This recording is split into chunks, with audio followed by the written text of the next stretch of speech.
Comrades, alas it seems, we are met with the cruel fate of being born into a reality like this, where our fellow beings have conspired in their basest natures in structuring this society to benefit a few, at great cost to the many.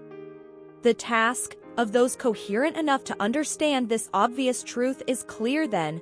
We have been given a mission from the cosmos, to spend the rest of our lives defying the least of ourselves each day, to take on the duty of ending this senseless suffering arrangement by any means necessary and effective. I grieve with you for the life of peace and luxury we wished for, but which was stolen from us before we even lived. All of you have my utmost respect. But the time of excuses is over. You are the ones who will stand for injustice and propaganda no longer. You are the ones who will meet every challenge with an iron will and a bird's-eye perspective. You will be the ones to heal this planet of the illnesses of short-sighted ignorance and singular self-concern. You will take the curious under your wings and watch as they grow to realize their dignity and power and demand more. You will be there with them through good times and the bad.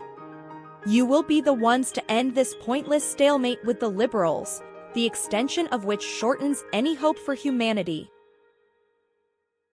You will see beyond your current moment to the grand narrative unfolding in history.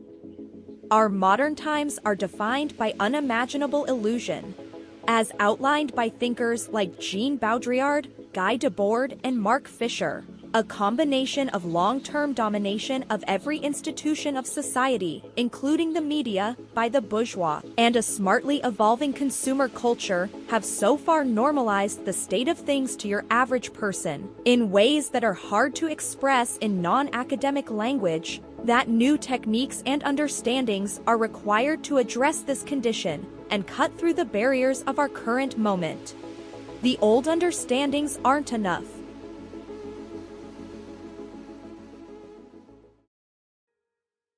You will never worship a leftist theorist as an infallible being, removed from their context. You are the ones who will march forward into darkness, illuminating it for those who cannot yet see. You will remember that once we are ready to move, there is no difference between an ideologically dedicated liberal and a fascist. You will act with rightful suspicion and hesitancy to any concessions made by the fascists. You will not tear down your fellow peasants and workers for their ignorance, but rather uplift them and bring out the best in them. You will create a new democracy where the voices of the masses take charge. You will act with the knowledge that millions are our determined enemies, precisely because their life story afforded them no other imagination. You will put aside agonies about your personal sufferings in dealing with them, and show them an impossible love and forgiveness when they are disarmed and in the authority of the masses. You will consider in each of them an unrealized comrade. You will steel yourself against the inevitable backlash to our every advance forward.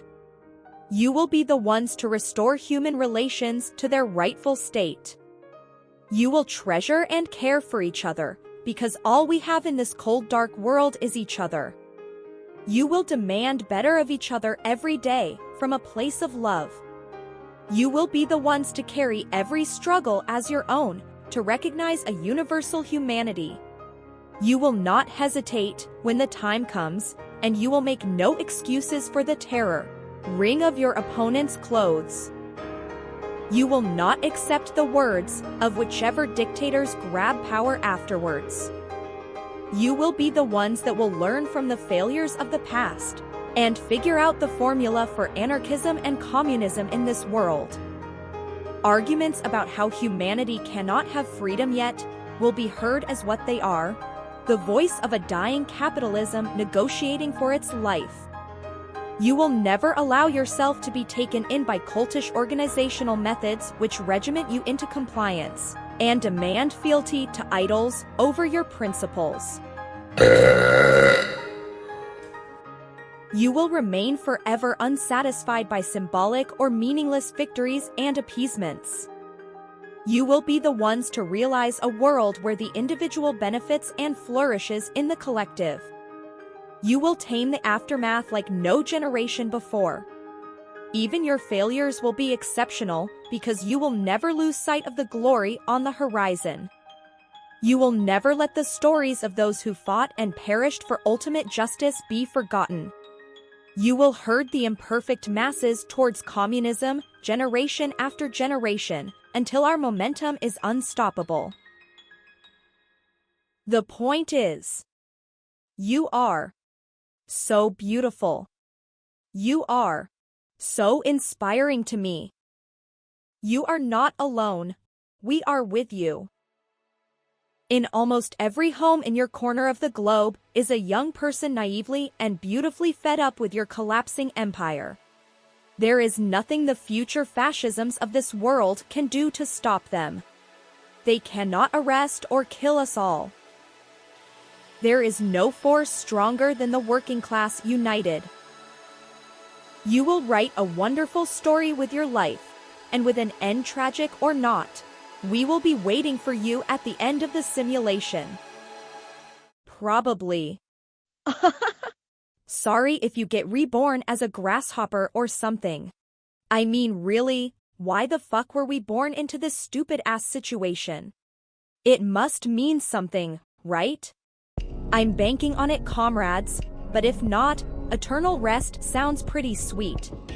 It'll suck if we have to get our testicles squeezed in pliers by Nazis before that, but whatever. I probably won't make it to Utopia with you, and I will likely meet some terrifying death, like many radicals, but we must find the strength to move forward either way. There can be no more meaningful end in this world than to fight to realize an end to the conditions that manufacture war. Mommy loves you, you dumb little brats. Gonna walk around the house without pants. I saw your not safe for work Twitter, never knew you felt that way about me. You'll be old too one day, so remember to have lots of revolutionary sex.